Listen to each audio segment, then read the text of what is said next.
Well, in this series, educational series of videos, I'm going to examine selected Russian and Soviet political leaders. I will start with Ivan IV, who is much better known in the English-speaking countries as Ivan the Terrible, and then in different languages his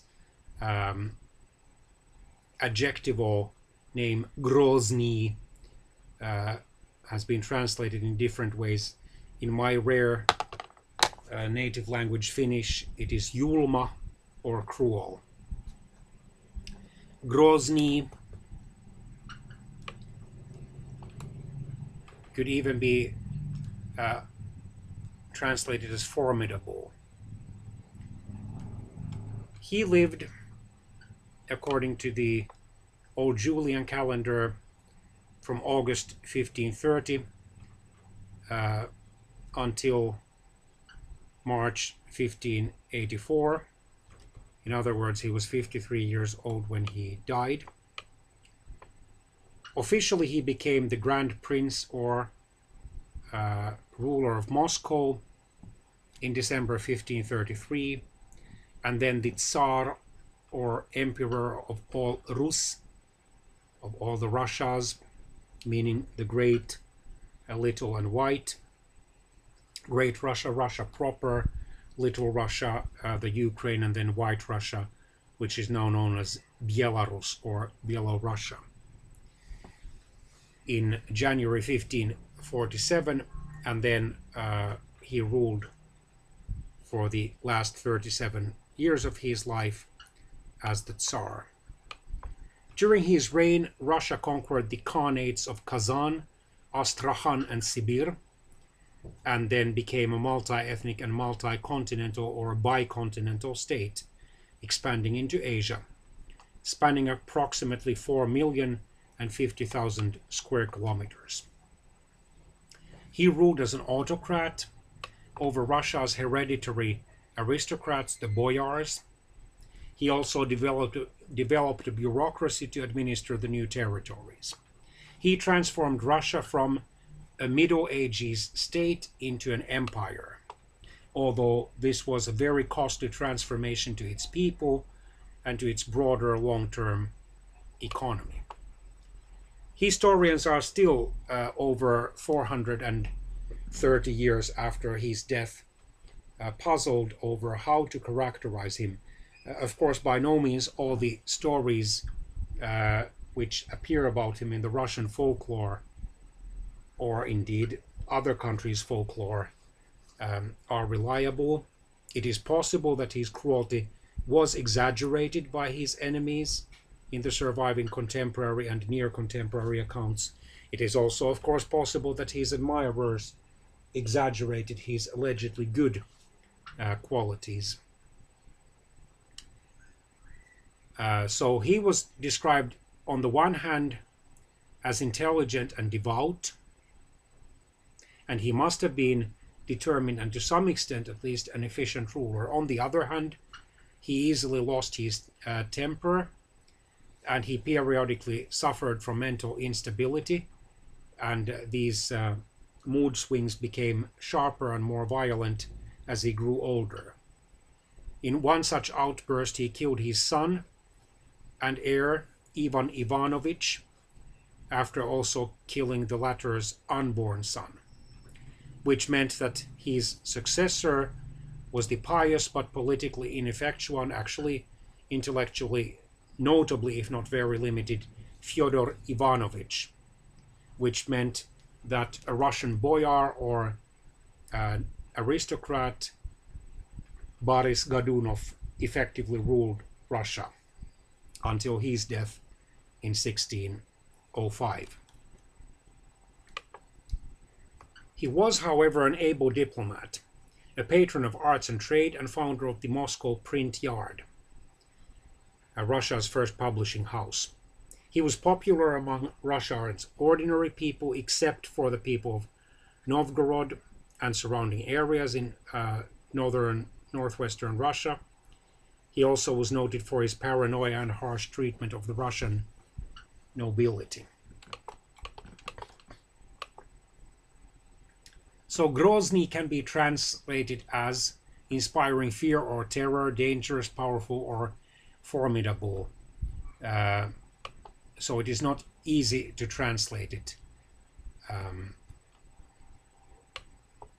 According to Mr. Vladimir Dal, Grozny, in its archaic usage and as an epithet for Tsars or Russian emperors, would mean courageous, magnificent, magisterial, and keeping enemies in fear but people in obedience. Ivan was the first son of Vasily, or Basil III, and his second wife Yelena Glinskaya, who was half Serbian and half Lipka Tatar descent. When Ivan was just 3 years old, his father died from an abscess and inflammation on his leg that developed into blood poisoning. And at his father's request, he, although he was just a 3-year-old boy, a toddler, was proclaimed the Grand Prince of Moscow. His mother, Yelena, initially acted as the regent or a temporary ruler of Russia or Moscow, but she died of what many believed to be assassination by poison. Then several feuding boyar families fought for control. Then, in January 1547, at age 16, Ivan was crowned with Monomach's cap at the Cathedral of the Dormition. He was the first to be crowned as the Tsar of all the Russias. And Ivan was therefore sending a message to the world and to Russia. He was now the only supreme ruler of Russia, and his will was not to be questioned. Although, of course, in practice, given Russia's huge size and poor roads and primitive communications, which of course existed in most other countries of the world, poor roads and primitive communications, naturally he could not know everything that was happening in his empire, since no modern digital communications technologies existed, not even telegrams or telephones, let alone cameras, or the film, the television, the radio, or the internet. But by having various couriers and servants throughout Russia, he tried to keep an eye, at least somehow, on what was happening in his huge empire. Much of Moscow was destroyed by the Great Fire of 1547. However, the early part of Ivan's reign was one of peaceful reforms and modernization. He revised the law code, creating the Sudyebnik of 1550, founded a standing army, the Streltsy, and established the Zemsky Sobor, the first Russian parliament of the feudal estates type, and the Council of the Nobles, known as the Chosen Council, and confirmed the position of the Russian Orthodox Church with the Council of the 100 Chapters, Stoglavy Synod. Several religious books in Russian were printed during the 1550s and 1560s. He had St. Basil's Cathedral constructed in Moscow to commemorate the seizure of Kazan. Then came the Oprichnina, the 1560s. Russia was devastated by a combination of drought and famine, unsuccessful wars against the Commonwealth of Poland and Lithuania, Tatar invasions, and the sea trading blockade carried out by the Swedes, Poles, and the Hanseatic League. His first wife, Anastasia Romanovna, died in 1560, possibly of poisoning, and it may well have been one of the main reasons for the onset of his emotional problems. At the same time, one of Ivan's advisors, Prince Andrei Kurbsky, defected to the Lithuanians, took command of the Lithuanian troops, and devastated the Russian region of Velikie Luki.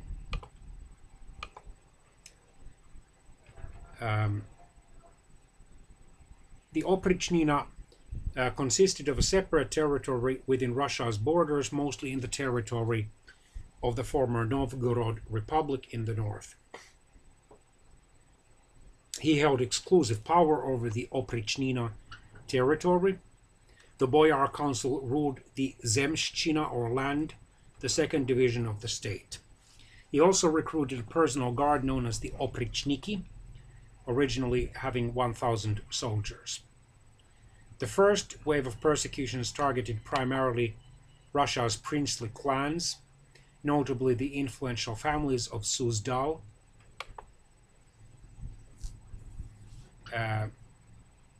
and a growing number of peasants fled, which in turn led to a drop in the overall production of crops, and the price of grain increased by a factor of 10.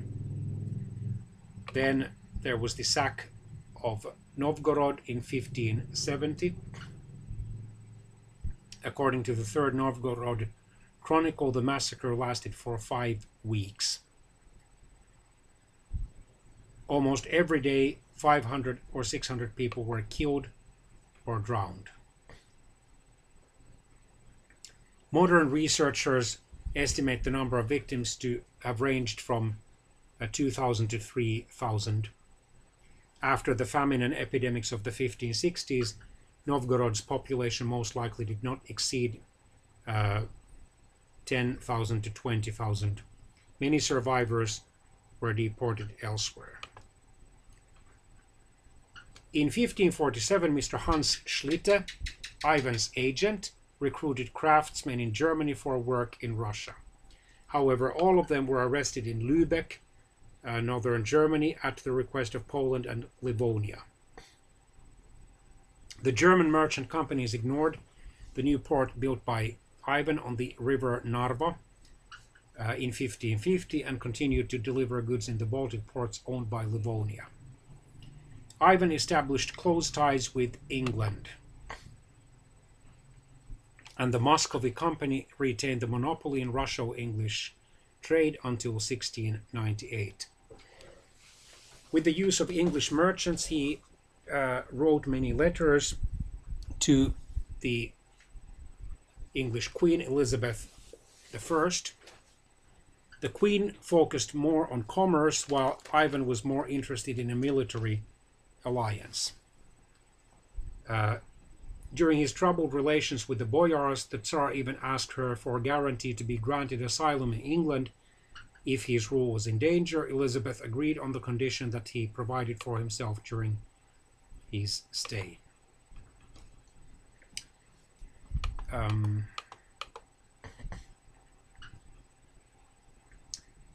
1568 to 1570, Russia and the Ottoman Turkish Empire were at war. But then the settlement restored friendly relations between them. In 1558 started the Livonian War. It lasted for 24 years. It involved Sweden, the Grand Duchy of Lithuania, the Polish-Lithuanian Commonwealth, the Teutonic Knights of Livonia even, or German-born Knights or Baltic German Knights. And we have to remember that Russia and Sweden then fought a separate and overlapping war, so-called Long Wrath in the Finnish historiography, or the 25-year war, including its armistices from 1570 to 1595. It was triggered partly by, or deepened partly by, the insulting letters that Ivan and the Swedish king Johan or John III wrote to each other.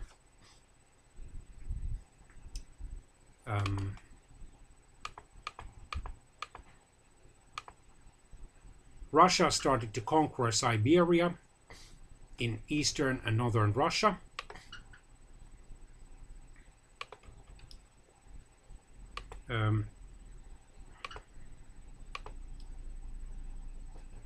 Ivan was married 7 times. His last wife was a widow. In 1581, under a fit of rage, Ivan beat his pregnant daughter-in-law, Yelena Sheremetyeva, for wearing immodest clothing, and this may have caused a miscarriage. His second son, also named Ivan, upon learning of this, engaged in a heated argument with his father, and Ivan then struck his son in the head with his pointed staff, fatally wounding him. After that, according to at least some accounts, he became very unbalanced mentally.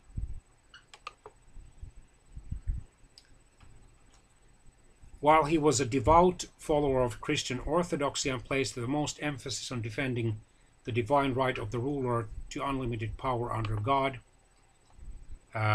he was also sadistic and brutal. However, some scholars explain that such behavior should be included in the light of the 16th century religious concepts, which included drowning and roasting people alive, or torturing victims with boiling or freezing water, corresponding to the torments of hell, consistent with Ivan's view of being God's representative on earth, with the sacred right and duty to punish. He may also have been inspired by the model of Archangel Michael, with the idea of divine punishment. According to the English language Wikipedia, he died from a stroke while playing chess with Bogdan Belsky in March 1584. No contemporary accounts of his appearance survive, or let's say no absolutely reliable contemporary accounts of his appearance survive, and no portraits of his appearance survive either. In 1567, Ambassador Daniel Prinz von Buchau, so German ambassador, described Ivan as follows: he is tall, stout, and full of energy. His eyes are big, observing, and restless. His beard is reddish-black, long and thick, but most other hairs on his head are shaved off according to the Russian habits of the time. According to Ivan Katyryov Rostovsky, the son-in-law of Michael I of Russia, Ivan had an unpleasant face with a long and crooked nose. He was tall and athletically built, with broad shoulders and narrow waist. In 1963, his grave and those of his sons were excavated and examined by Soviet scientists. A chemical and structural analysis of his remains disproved earlier suggestions that Ivan suffered from syphilis or that he was poisoned by arsenic or strangled. At the time of his death, he was 178 centimeters or 5 feet 10 inches tall. So for that time, he was truly a tall man. And he weighed from 85 to 90 kilograms, or roughly from 180 to 200 pounds. His body was rather asymmetrical and had a large amount of osteophytes, uncharacteristic of his age.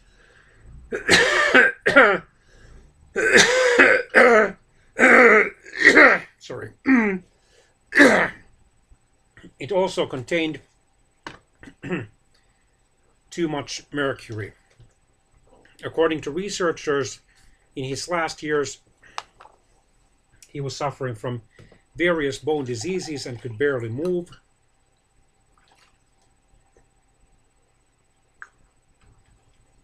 And his body contained so much mercury because he used ointments to heal his painful joints. He completely altered Russia's governmental structure, establishing the character of modern Russian political organization. Ivan's creation of the Oprichnina, answerable only to him, gave him personal protection and curtailed the traditional powers and rights of the Russian aristocrats or boyars. And after that, the Tsarist or imperial autocracy and despotism would lie at the heart of the Russian state. And indeed, various European and North American historians have even suggested that the seeming inability of Russians to produce a Western-style democracy, at least a fully Western-style democracy, has much to do with this autocratic tradition stemming from such now ancient tsars or emperors as Ivan IV.